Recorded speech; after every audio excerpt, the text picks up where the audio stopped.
Welcome to Breakup Cheater, the place where real-life experiences come alive. Here we dive deep into raw, emotional tales of love, loss, betrayal, and the resilience of the human spirit. If you're ready to hear stories that grip your heart and make you think, you're in the right place. Hit subscribe and join our community, because every story deserves to be told. Sometimes the quiet moments before the storm are the most devastating. You think you know someone, their laughter, their dreams, their promises, until one night everything changes. This is the story of a man who faced the sudden end of his marriage, not with desperation, but with cold clarity. What happens when the person you love walks out, rehearsed and ready to leave? And what do you do when the life you built together unravels in a single evening? Stay with us as we unravel this raw, real story about betrayal, loss, and the hardest lesson of all, knowing when to let go. That Friday evening, I walked through the front door expecting a quiet night, maybe dinner and a movie, just like any other ordinary night. Instead, I found Ava in our bedroom, both closets flung wide open. She was hurriedly stuffing clothes into 2 large suitcases, her back turned to me. I cleared my throat and asked, "What's going on?" She zipped one suitcase halfway closed without looking up. "I'm leaving tonight. Don't try to stop me."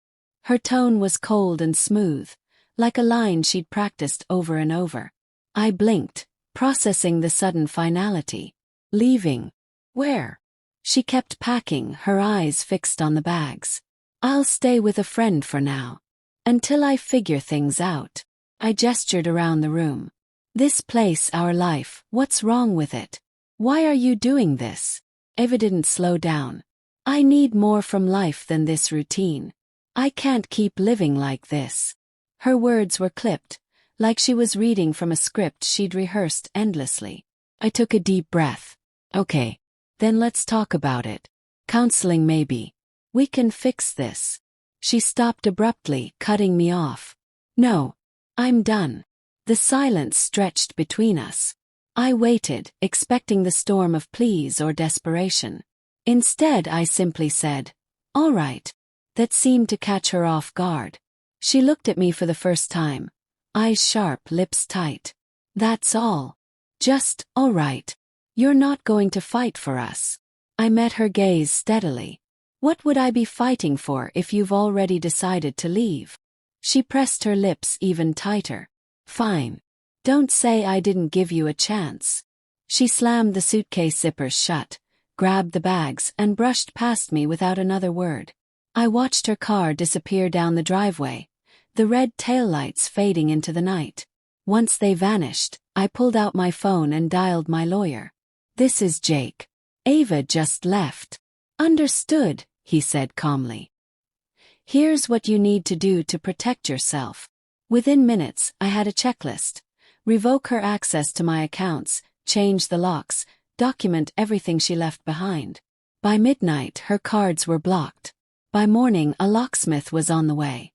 If Ava thought I'd sit around waiting for her to decide whether I was worth keeping, she was mistaken. Truth was, I wasn't blindsided.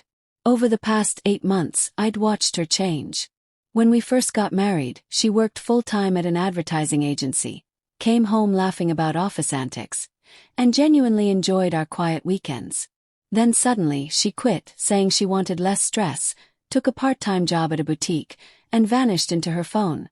Endless Instagram stories, TikTok videos, and late-night chats with her single friends. At first, she made small comments about how exciting their lives looked compared to ours. Then the comparisons grew. Nicer apartments, exotic vacations, more freedom. She started staying out late, first for happy hours, then girls' nights that went past dawn. I'd wake up alone with texts like, "Don't wake up," left on the screen. One night, I saw a message pop up from someone named Lucas. I remembered him.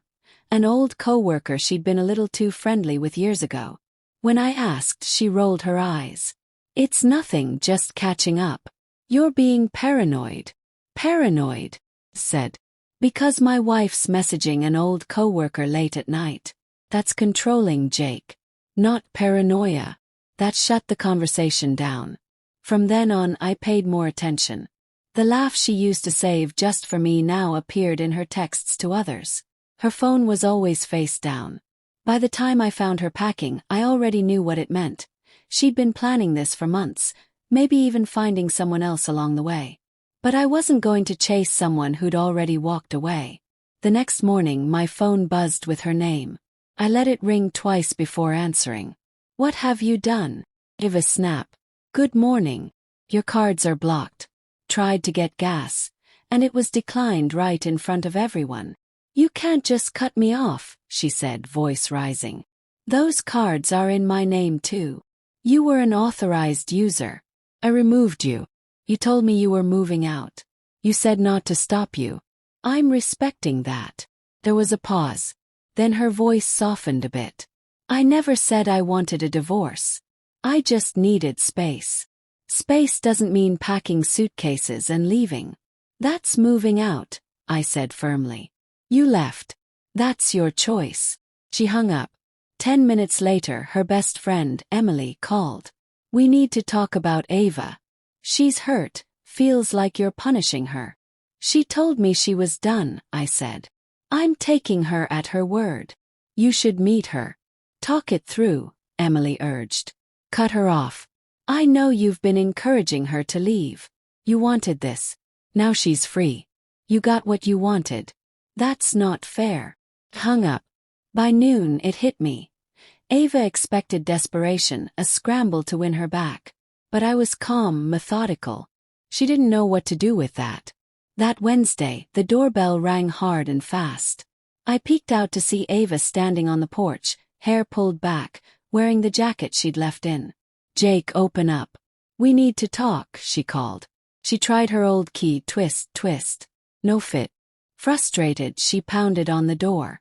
My neighbor Mark wandered over. "Everything all right here?" Ava turned to him. "Tell him to open up. He locked me out of my own house." Mark frowned. "Didn't you say on Saturday you were finally free? Starting fresh?" Ava flushed. "I was venting. That's not what I meant." "That's exactly what you said," Mark said.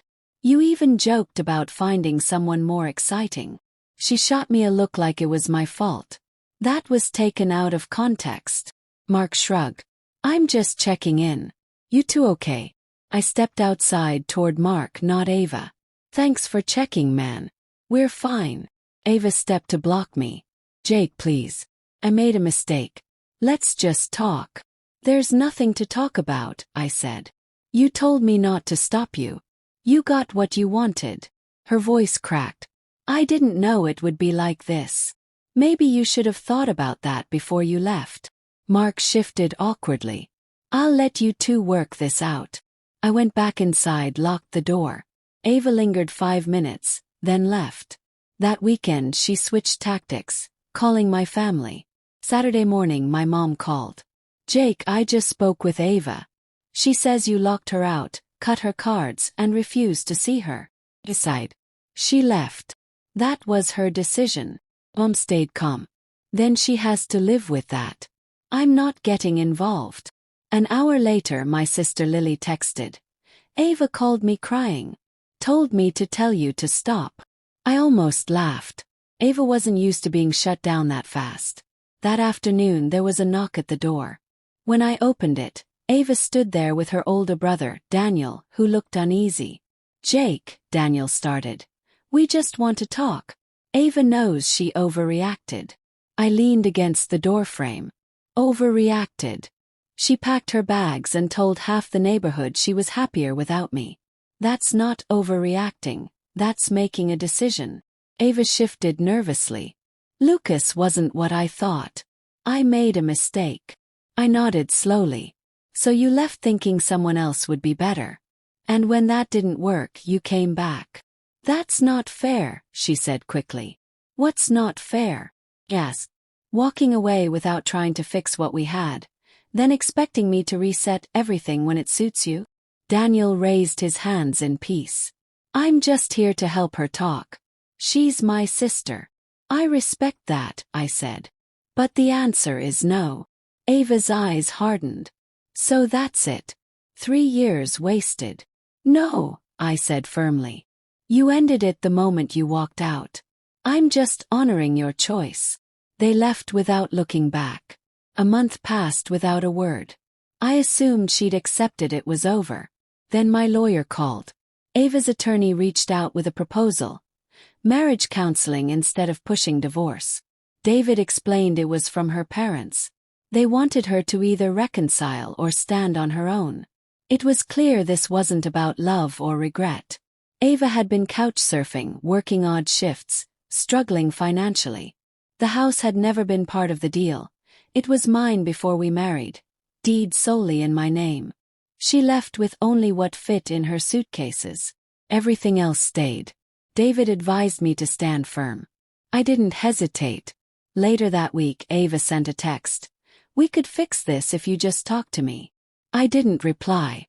David filed the final paperwork. No drama. No last-ditch pleas. Just signatures and a stamp. 3 months later it was over. Lily told me Ava moved back with her parents, took a full-time call center job, and quit the boutique. Couldn't afford gas to get there. After the papers were signed, Ava sent one last message. I hope someday you understand. I never meant to hurt you. I didn't respond. The house felt different now. Quieter, steadier. No more wondering if I'd walk into another fight or hear about another late night out. A month later I met Emma, a 32-year-old nurse who owned her own condo, paid her bills, and treated relationships with honesty. When I mentioned Ava briefly, Emma shook her head. Sounds like she wanted you as a backup plan while she explored other options. That's exactly what it was, I said.